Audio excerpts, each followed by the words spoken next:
morning, Mary Kate Soliva with you with Veteran Voices. Thanks for joining us today as we've got a wonderful conversation teed up with a veteran and an advocate.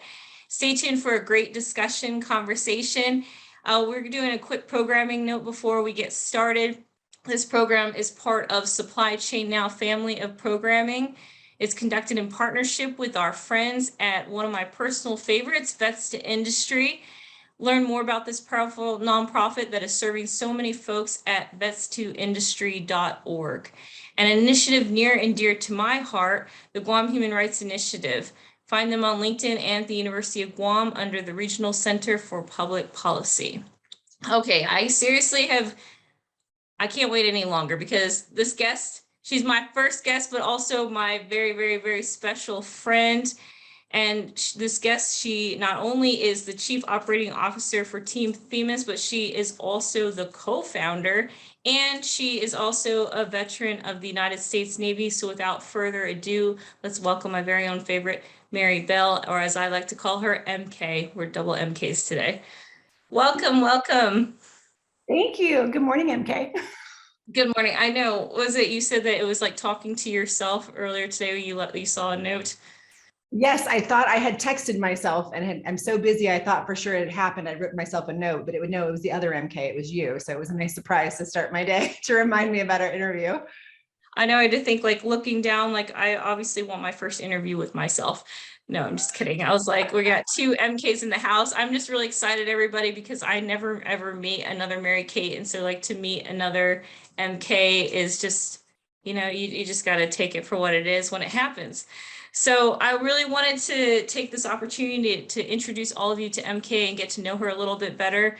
So I'd like to start this show with a little bit of motivation. Since we're both veterans here, it took me back to thinking about basic training and getting that early motivation. I remember one time my drill instructor had me yell at somebody's socks to get their socks motivated for the morning. So even though it's morning my time, late afternoon MK's time, I wanted to start this out with a favorite quote by MK. So MK, can you start us off with a favorite motivational quote? So one of my favorite motivational quotes is from the American Revolutionary, Thomas Paine. And if you're not familiar with Thomas Paine, he was recruited by American revolutionaries to come over from England. He was an Englishman, and he wrote Common Sense, which is one of the foregrounds for the American Revolution. And he's just an amazing human being. And one of my favorite quotes from him is that a real man smiles in trouble, gathers strength from distress, and grows brave by reflection, because it highlights all the things that we should do during the day. Even when our day is complete crap and things are going wrong, we smile through the pain, we gather our strength because God doesn't give us more than we can handle. And then afterwards, we reflect on what we could have done better.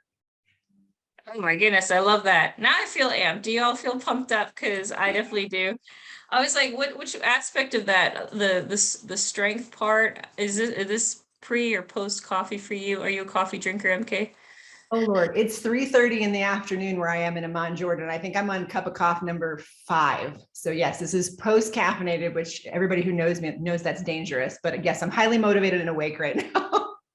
I think it's what they say that the Navy actually runs on coffee. So this is actually, that's probably average, 5 cups in a day. But I really wanted to take this way back, not way back because you're still the amazing MK that I know, but where did you grow up? I'm really excited to hear about your upbringing. Oh, wow. Yeah, we've never talked about this. I'm a military / federal service brat. So I was kind of from all over for the very beginnings of my life. I was born in Indiana, so I'm a Hoosier, but I was raised for the most part in upstate New York, about an hour north of New York City. So I lived with my grandparents after my parents divorced, and I was raised by them. And they were two wonderful people that raised me. And that's where I spent a majority of my life until I joined the Navy at 17. 17. Wow. And how many my parents had to sign the paperwork that said, we agree to let her go. And they only did it. I said, if you don't, I'm just going to wait till I turn 18 and go anyway. So you might as well sign the paper. That's amazing. I mean, I say with this time of year, I don't know about being in New York right now. Having grown up in New England, up in Maine, I was just, I was ready to move south. It is So, nice being in Mon Jordan because New York right now is still abominably cold. And here in Jordan, it's sunny and like 65 degrees outside. okay, I'm on the next plane We've got a flying room. over to you. Welcome. I want to say, what are some anecdotes or two from your upbringing? So I mentioned I was raised by mostly by my grandparents. My mom was a single mom. And so Mm. she was there, but she was working two jobs, gone all the time. And so my primary influences growing up were my two grandparents. My grandfather was a retiree from IBM. So he was with IBM from its very beginnings. And my grandmother was a retired maternity ward nurse at Vassar Hospital. So two very accomplished persons. And I'd say the biggest thing I can remember as a general like anecdote from my childhood is no matter who somebody was, whether they were mowing the grass or pumping gas or, you know, a big up person, the mayor of the town, my grandparents treated everybody exactly the same level of respect, the same level of deference. They didn't care what they did. And I remember, because you see things around certain people and people will react differently because in my opinion aren't raised right, to people who are in what they would view as a lesser job. And I wasn't taught to do that. And if I ever had a question about it, I always got a response that was something very similar to, doesn't matter what somebody does, they deserve your respect until they prove they haven't earned it. And so that's how I treat everybody in my life. And that's and the only anecdote I can think that like revolves around that is one time my brother and I were doing something we weren't supposed to be doing in the back of a car. We were like making inappropriate hand gestures out the back window of our car. And we lived in a very small town. And the woman behind us got out at one of the few stoplights in our town and walked to the driver's side of my grandfather's car and told him what we were doing. And my grandpa, who is this kind, respectful, loving person, I've never seen him so angry his entire life. And they took us home, and it was very like reminiscent of your parents are so angry they can't find words. And they were just so floored that we would be so disrespectful to someone we didn't know. Like first time in my life, I remember feeling like genuinely disappointed that I had hurt my grandparents. But yeah, that lesson carried on, that you respect everybody regardless. And using inappropriate hand gestures while driving, not a good not a good choice. Oh, I love that about you, your anecdotes, especially from your grandparents, because I fortunately had I was able to grow up with both sets of mine, or I should say all of mine. So really, and great grandmothers actually. So I got the really wise words, or the wooden spoon came out. That was still a thing. And Well, cooking I time. don't know if you know Yeah. this, but my great grandmother is from Maine. My family's from Maine. So like my grandfather grew up in Maine, and my great grandmother was an immigrant from Nova Scotia to Maine. And so I spent all my summers in Maine, and my great grandma with a wooden spoon was either from making cookies or whooping that ass. So like it was going to be one of the two. I know, I'm like, as long as the pancakes stay in the cast iron frying pan, we're okay. So, gosh, but I really love that, because that was something that I remember even from my aunt. She works at a university, and I remember just she was vacuuming her office and like wrapping up her trash. And I'm like, what are you doing? Don't you have and aren't there custodians here that will do that? And she's like, you're never beneath cleaning up after yourself. And I just remember like thinking of that, like, fresh college kid, and thinking like, what is she doing? Because she's in her heels and her business outfit. I'm like, what are you doing? But it was just a real wake up call then to just, yeah, you just treat everybody with that kind of respect and dignity. Like we all end up having an important part. So I really love that. And especially, coming from the military, where what they like force us all to get together, get along, even though we've got people from all across the country. Some folks are from around the world, and you're just a melting pot together. So I want to take this opportunity to talk about your time in service. We got Army veteran here, Navy veteran here. So let's talk about, of course, the branch that you served in, and what did you do? Where did you go? So I served in the Navy, as you said. My rate was, we use words in the Navy, we're the weird ones that don't have numbers. And I was a cryptologic technician interpretive, which is a really long-winded way to say I was a linguist. But they put that cryptologic part on the front because our jobs while we're in are force protection, using technology to protect our forces forward. So I spent my 20 years in doing exactly that. I spent most of my time in Iraq, a little bit of my time in Africa, and then a little bit in Afghanistan. But most of the time I spent in Iraq, I spent with Group 2 in the Navy SEALs and some time with Navy SEAL Development Group. And my primary job for them, while doing some interpretation for detainees and other things like that, field medical clinics, interpreting for the people who were unfortunately affected by the war in Iraq. But most of it was providing real-time force protection for our forces on the ground, which was an amazing opportunity. It gave me a chance to really see what it means and looks like to keep the people who work for our military safe and to really understand the value behind that. I think most people take for granted that they think the military goes forward and there's like this team of people behind 18 monitors that keeps a team of 15 safe. And that's not how it works. Usually one person behind a computer with a radio and they're praying to God that, you know, their plan works and everybody comes home safely. So you get a really good appreciation for just how difficult it is and just how worthwhile it is, because at the end of the day, you get to sign that form that said 100%, you know, service accountability, no casualties. So that's what I did during my time in the military. I only spent 10 years active duty. I spent my remaining 13 in the reserves. And that's when I spent most of my time in Afghanistan. And I wasn't using my language skills so much because I'm an Arabic linguist and they speak Dari, Farsi, and Pashto in Afghanistan, but I was able to use the technical skills that I was very blessed to receive in the military in Afghanistan to help keep our forces safe in the same capacity, working for a US contractor. So that's my career in a nutshell. And now I'm happily retired in Amman, Jordan with my husband. And that's fantastic. And even though that you say that you only did 10 years and even with the rest of the time reserves, you're technically still serving now, and you come from a military family, a service of even your own husband. You talk a little bit about your family service? Absolutely. So my grandfather was the first. He was in the Army Air Corps during World War II. He served primarily in the Philippines and got out after 4 years of service. He was our first military veteran. And then came my dad. My dad was in the Navy as well. He served a little bit of stint in Vietnam before he came home as well. And that's it from my direct side. And then being married, I am married to a retired US Navy SEAL from Development Group. And I'm proud to say our son just graduated BUDS and he is now happily assigned at Team 10 in Virginia Beach. So we are a full military family. I love that. I love that so much. And it's like he stuck Navy too. I'm sure your husband was, and you were of incredible influence in his decision to go that route. And so it was such a long career and meeting people from all over the world. I mean, some people end up their whole military career and they don't actually leave the United States. So the fact that you've been outside of the country and around the world is pretty incredible. But are there one or two people that really stick out to you as major influences in your military career? I'm sure it's going to be difficult to choose just a couple, but who sticks out to you? I would love to say it's hard, but it's not. There's only Really? a very small handful who really made an impression on me. I have a very high standard for someone I look up to, and I take the word of mentor very seriously. And so because I had such wonderful examples of humanity and people growing up with my grandparents, the bar was set pretty high. But thankfully, I do have that handful of wonderful people that I can look back on, and I still talk to most of them today. Some of them are like family because they were just such wonderful influences. But the two I can think of that stand out the most, one is a retired gunny from the Marine Corps. His name is Louis Monzon, and he has known me since I was 18 years old at the Defense Language Institute learning Arabic. And then we deployed to Iraq together several years later.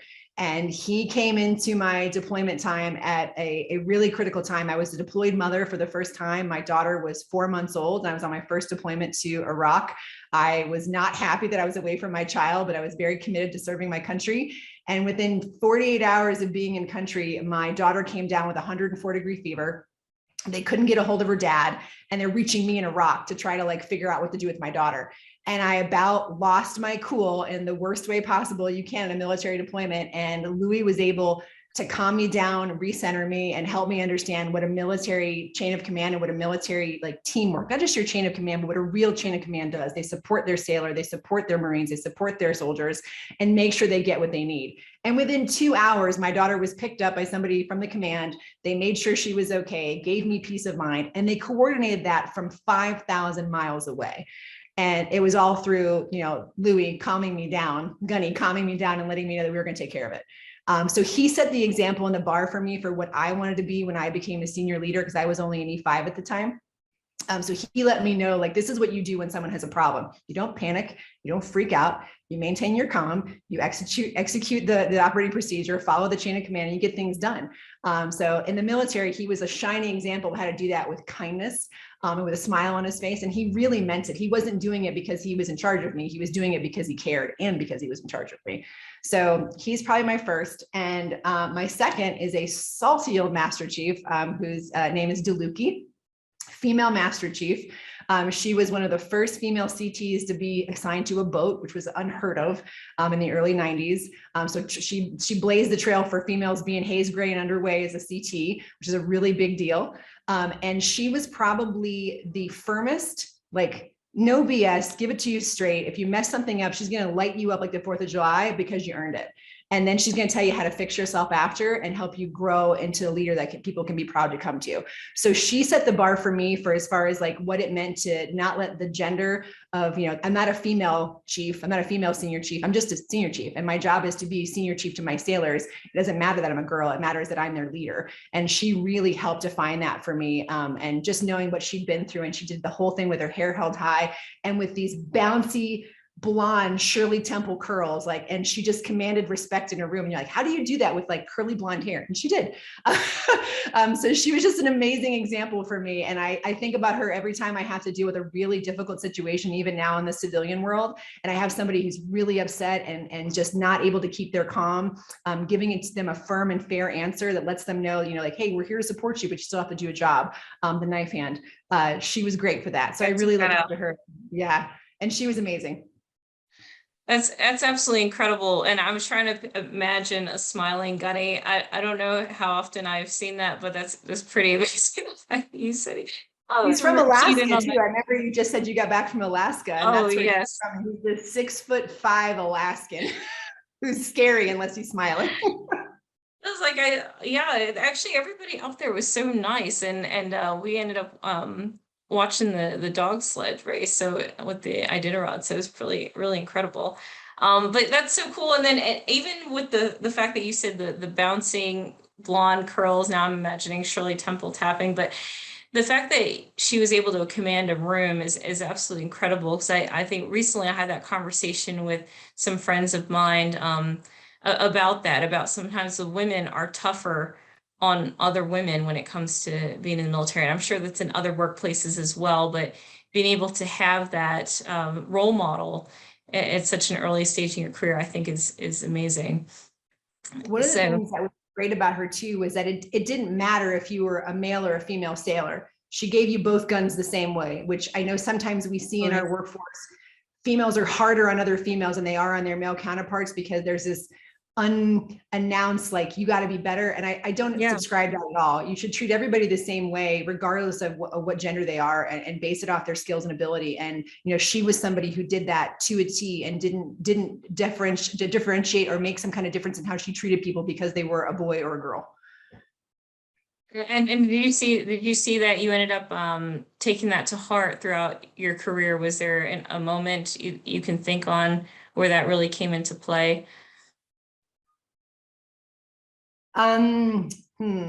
So I primarily deploy with men. There's very rarely a female on deployment with me. And if anything, I deal with the opposite with, I had to deal with male sailors who didn't feel like they needed to respect the authority of a female leader. Which is always interesting because you can tell like how we're talking now. I always have a big smile on my face. I'm kind to everybody I meet until you mistake my kindness for weakness, and then you're going to have a bad day. Here we go.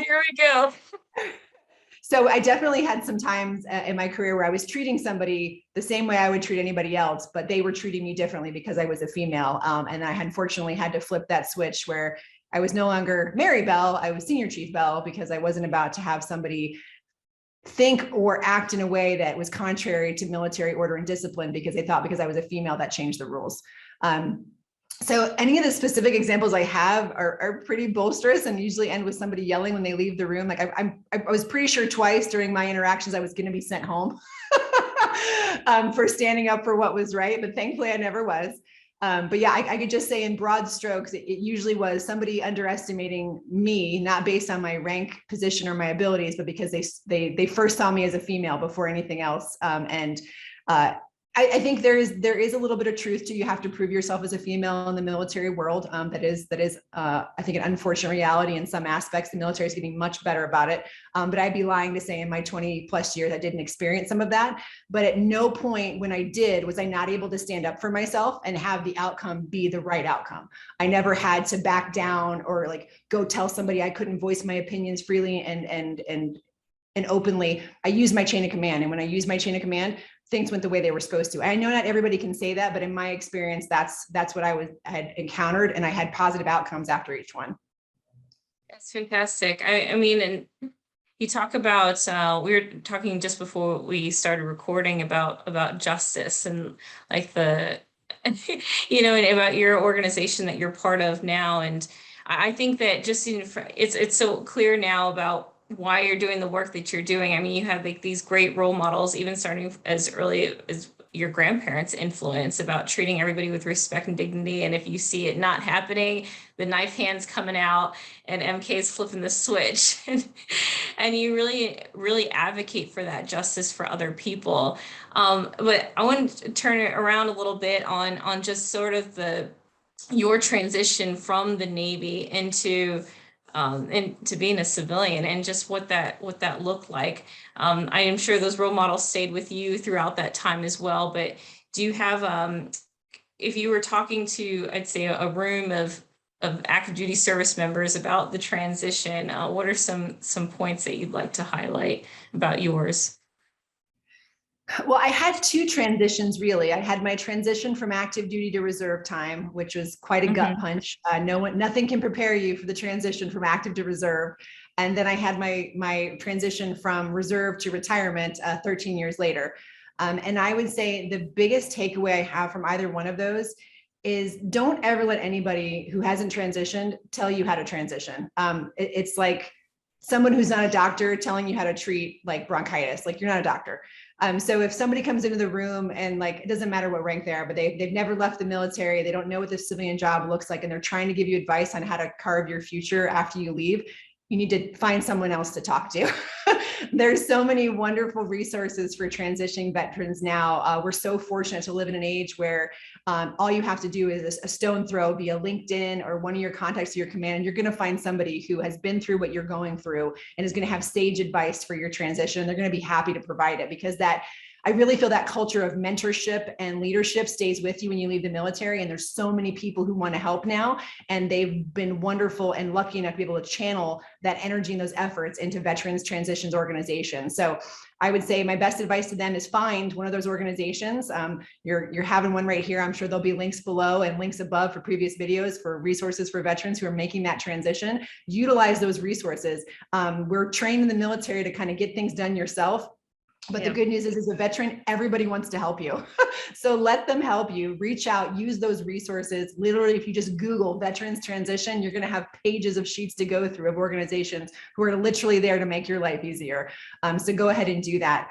And then I'd say the second point would be something I have heard a resounding tone throughout my civilian life after leaving active duty, was a negative connotation with having been previously military. That connotation in some way, shape, or form diminished my capability to do my job.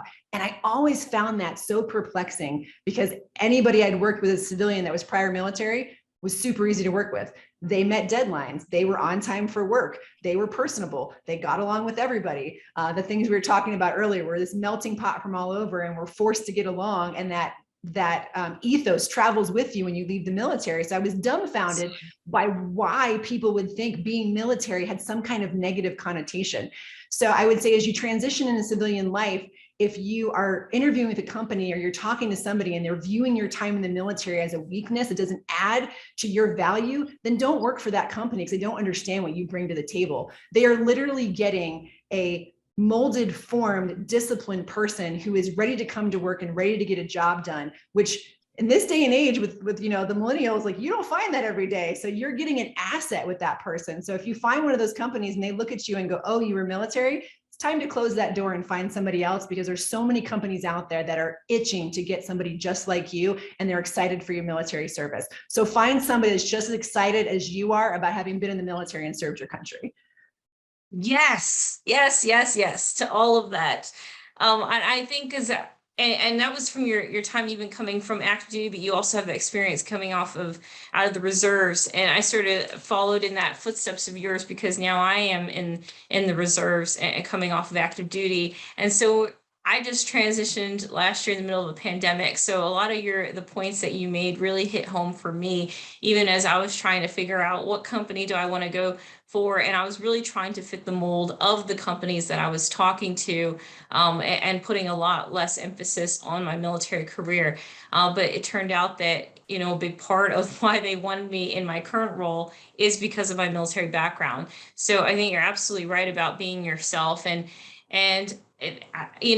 shame on me if I don't bring this up, but we have to highlight the very organization that brought us together. Right. We Okay. So do. like we do, we need to talk about them because Holtie's gonna come after us. Lindsay's gonna say, what in the world? So we gotta talk about our beloved the Honor Foundation. Is that's really where, going back at where MK and I really met up, right? Still with this ongoing pandemic. And to your point about women, female mentors, that was something that I felt like I greatly lacked as well in my military career, being predominantly in roles where it was mainly men. And so having an opportunity in my transition to meet women like yourself who, without lack of better term, badasses, y'all are badasses. And so to have the Honor Foundation, if you could tell us a little bit about that, and then the role of what your peer voted for, let our audience know about that. Sure. Oh, well, we should remind them at the end that they peer voted for both of us. So we'll just make that's an important part for us to bring up during this conversation. So for Did they our regret that? I highly doubt it. So for our watchers and viewers that don't know what we're talking about, the Honor Foundation is a wonderful resource for transitioning special operations support and operators who are getting ready to make that big life jump between military time and civilian time. I have never seen, either my time in the military or since, a program that better prepares people for making that transition and not feeling like they're grabbing for straws or walking in a dark room.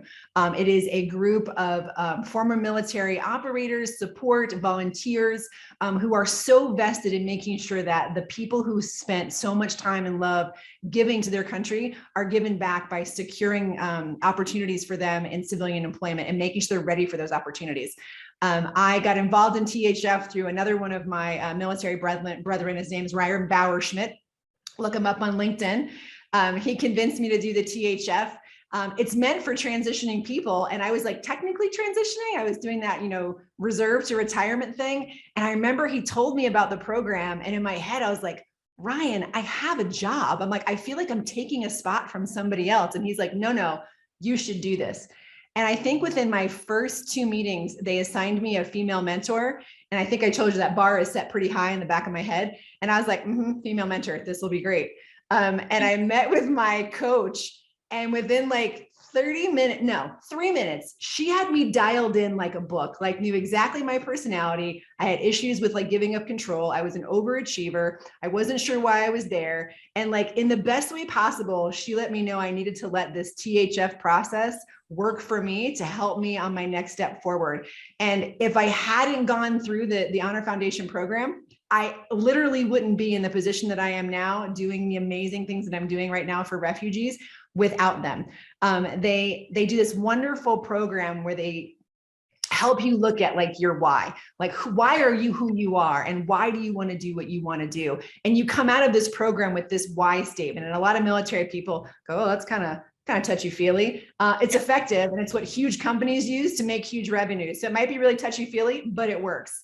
And I came out of the program with my why, and my why drives me every day to help more people, to make connections, to continue doing what I'm doing. And through that program, I was able to make friends that I will have for a lifetime and connections that will last me my entire rest of my career and into my retirement.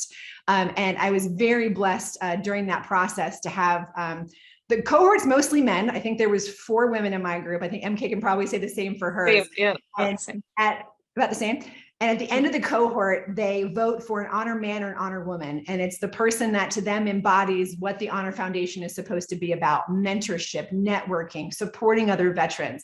And I was so blessed to be selected by my peers, as was MK, as the honor woman for my cohort, which was just, and I still can't get over the fact that they felt that way about me. And I'm like, you know what?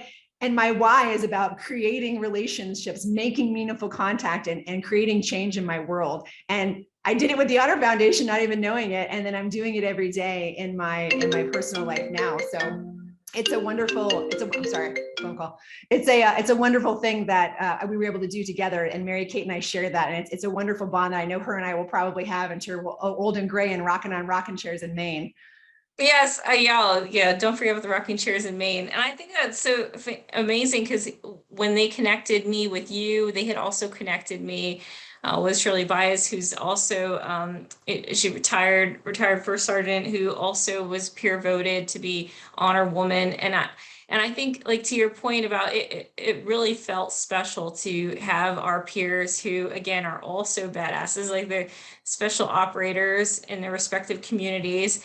And here they are voting for us. And so, but it really speaks volumes to the amount of work that you put into the program. You really invested yourself into it.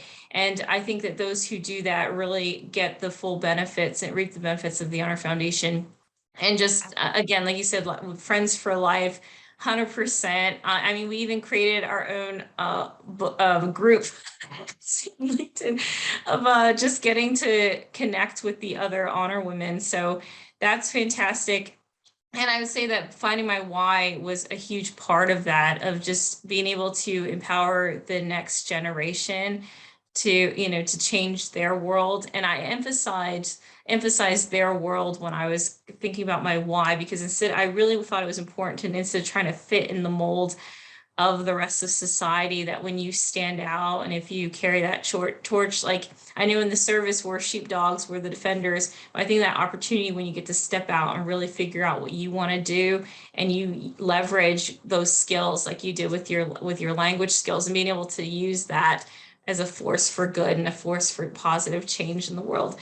And which leads me to, like, really this is the meat and potatoes of what I've been waiting this whole conversation for, is to talk about the work that you're doing now, because I have to let the listeners know that you and I were scheduled to meet like a week ago, but you're like messaging me that you're on the plane, like you're like at the airport about to get on the plane because you got to save some people out there in the world doing some incredible things. And I'd love for everybody to hear what you're doing now.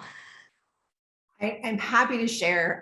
So as I know everybody watching knows, the American forces withdrew from Afghanistan in the middle of 2021 last year, and it created one of the largest humanitarian crises of our century. And that crisis is still occurring now. And there were several veterans, I was one of them, who were very taken aback and just wanted to help. We had friends there, we had coworkers who had family there, and we all felt our hands were tied and we didn't think we could do anything. And to our surprise, tens of thousands of veterans stepped forward, used personal relationships, network capital, to move mountains in Afghanistan and get people inside of the walls of the international airport, get them on flights for the State Department. And then after the State Department left, continued to work to provide support for housing and food and just anything to support their allies. They didn't leave them stranded. It's been such an amazing response to see. And then during that time, I was able to connect to some really amazing and impactful people. And one of those people was a young, I shouldn't say young lady, but young woman by the name of Sarah Lang. She has run successfully 3 NGOs prior to her and I starting our own NGO together. And her specialty is civil rights activists and journalists who are in less than ideal countries for them being there, and ensuring that if their safety was threatened, they could safely get across the border to another third-party country. So she has a lot of experience in operations, but the operations are a little more civilian oriented. And then we met while trying to secure some safe houses for some folks in northern Afghanistan. And we realized very quickly, between her skills in NGOs and my previous experience in operations, we had a marriage made in heaven. And we partnered forces, and we decided that we wanted to focus on women and children, because in Afghanistan right now, if you do not have a male head of household, you can't leave the house, you can't have a job, you can't even shop for food. So literally a crisis of starvation and just survival has begun for these women, and they have no contacts. So thankfully, we've been able to get word out there to a large group of women. We now supply daily food drops to these groups of women. We joke about it, but we have like in-country Amazon that's all through Signal, and we're able to get food packages to families usually within 12 to 24 hours of request, to include everything from their basic food needs, feminine needs for feminine things, and babies' milk and diapers. So we're able to keep these women afloat when their husbands have either been killed by the regime, or they've just disappeared, or they've been able to evacuate, but they were forced to leave their families behind. So that's primarily what we do, is supply sustainment to these women in country. But then also we have severe cases of women who have been raped, women who have been brutalized through their families, who have reached out to us, and we've been able to safely and legally get them across the border into Pakistan, and then get them onward visas to third-party countries who take them as refugees from domestic violence. So we've had several cases, unfortunately, meet that criteria, but fortunately enough, we've been able to give them safe haven and get them safely out of Afghanistan. So that's our primary focus. We also have a large group of refugees in a third-party country that we're looking for a final place for them to rest. I just visited them last week. Mary Kate was saying on the flight, she caught me while I was on the flight to go help these individuals. And I was able to meet some of the families that we evacuated, and share some wonderful moments, sitting on the floor, drinking tea, meeting little girls who didn't know who the benefactor was, or the moving force behind the flight they got on, and being able to meet those girls and just let them know that they aren't forgotten. There's a human being behind that keyboard who's working day and night to make sure we secure them with a better future. I couldn't think of a better realization of my why from THF if you asked me to. So that's our mission. It's what we work 12 to 16 hours a day doing right now. And I couldn't be more blessed to be where I'm at.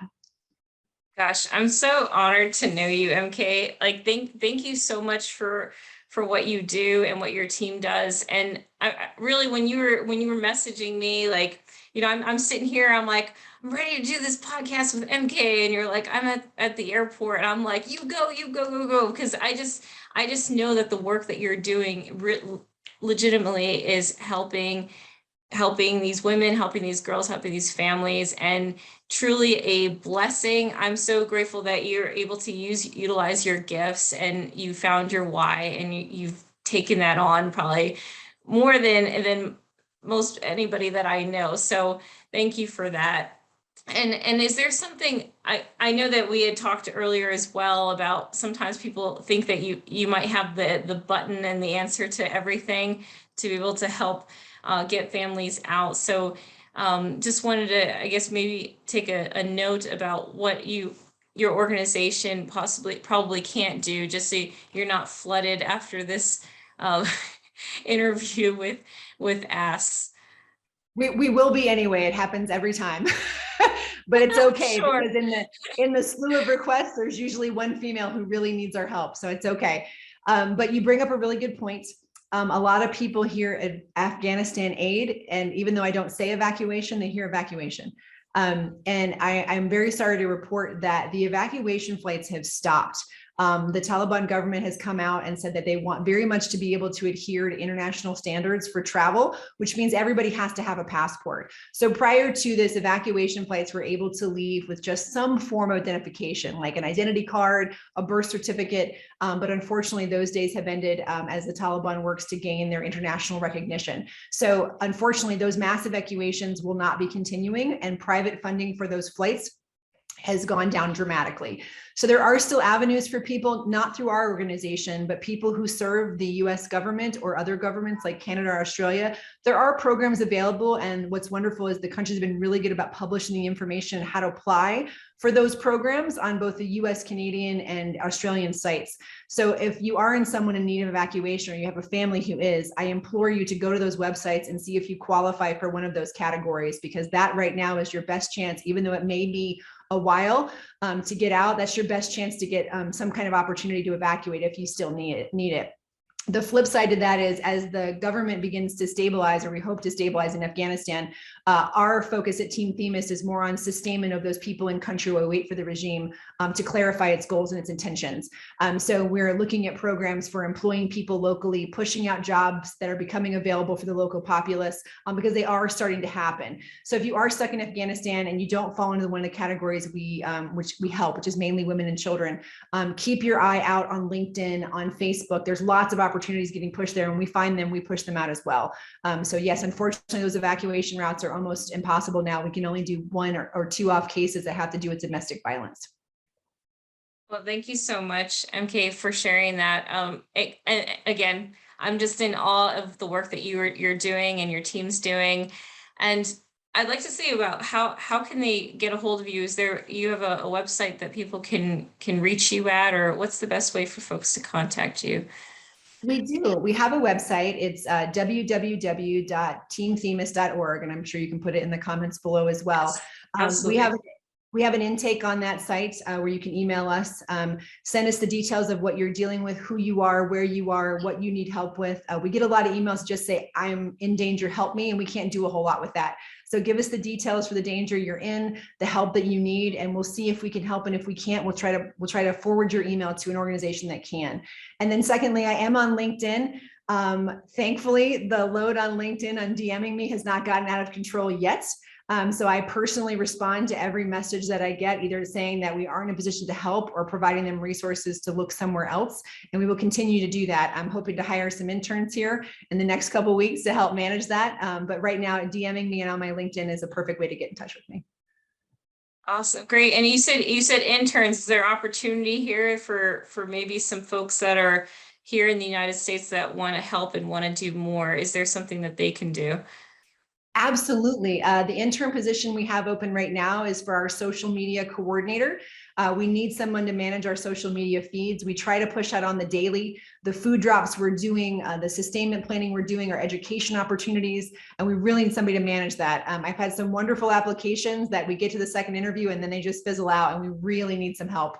It's just me and Sarah and 5 volunteers right now, and the volunteers all have full-time jobs. So we're looking for college juniors, college seniors, and newly graduated college applicants to apply to the program. And we also are starting up our inaugural board of directors. We have some wonderful applications in already from some real high power individuals that we really think are going to take Team Themis to the next level in helping people in Afghanistan. The board applications are closed for right now, but I highly encourage anybody that has any skill sets, especially in supporting people in Afghanistan or connections to women's organizations, please reach out to us. We're always trying to connect and grow our network to be able to help more women and children in country. Fantastic. I love that you highlighted that the network. That's really what this is all about, the introductions, and stepping out of the military uniform into the civilian life. Learning how to leverage connections and your network is huge. And so in the work that you're doing, I think that's amazing. If you're out there and you fit that scope of what MK and her team are looking for, please reach out. Let's send them all the help that they need. So thank you so much, MK, for your time today. Again, I was so excited to do this. I wanted to wait till the sun came up so I could start off my day and speaking with you. And I just, on behalf of the entire team here at Veteran Voices, thank you. Thank you, Team Themis, and thank you. We would love to invite everybody listening today to subscribe wherever you get your podcast from. And a big thank you to our partners at Vets to Industry. This is Mary Kate Soliva wishing all of our listeners an incredible day, incredible rest of your week. Stay motivated, do good, give forward, and be the change that's needed like MK and her team are doing. And on that note, we'll see you all next time. Thanks.